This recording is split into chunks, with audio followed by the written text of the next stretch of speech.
লঙ্কানদের হারিয়ে বিশ্বকাপ মিশন শুরু টাইগারদের। ডালাসে টি-20 বিশ্বকাপে নিজেদের ম্যাচে শনিবার শ্রীলঙ্কার মুখোমুখি হয়েছে বাংলাদেশ। শুরুতে ব্যাট করতে নেমে 9 উইকেট হারিয়ে 124 রান করে লঙ্কানরা। জবাবে ব্যাট হাতে টাইগারদের শুরুটা ভালো না হলেও শেষ পর্যন্ত 2 উইকেটের জয় দিয়ে টি-20 বিশ্বকাপ মিশন শুরু করে টাইগাররা।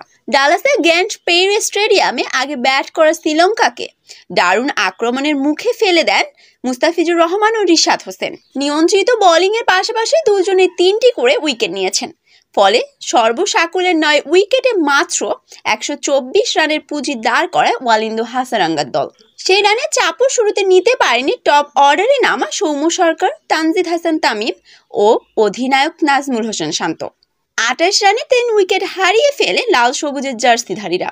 চতুর্থ উইকেটে লিটন দাসকে নিয়ে ম্যাচ ধরেন তাওহিদ হৃদয়ে ঝড়ো ব্যাটিংয়ের এই জুড়িতে বাংলাদেশ পায় 38 বলে 63 রান। ফলে সংখ্যা কেটে যায় অনেকখানি।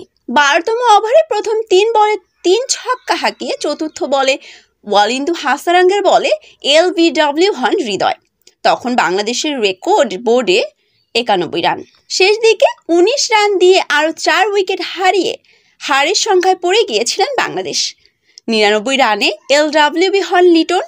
109 রানের মাথায় মাথিসা প্যাথিরানার বলে থার্ড ম্যান অঞ্চলে থিকসানার হাতে ধরা বলে সাকিব আল হাসান। এরপর 113 রানে থামতে 2 উইকেট হারায় বাংলাদেশ। নুয়ান থুকসানাকে ডাউন দ্য উইকেটে এনে ছক্কা হাঁকাতে গিয়ে বোল্ড হন রিশাদ হোসেন। পরের বলে LWB এর ফাঁদে পড়েন তাসকিন আহমেদ। তাসকিনের বুটে বল লাগলে থুসারা জোরালো আবেদনে আঙুল তোড়েননি আম্পায়ার।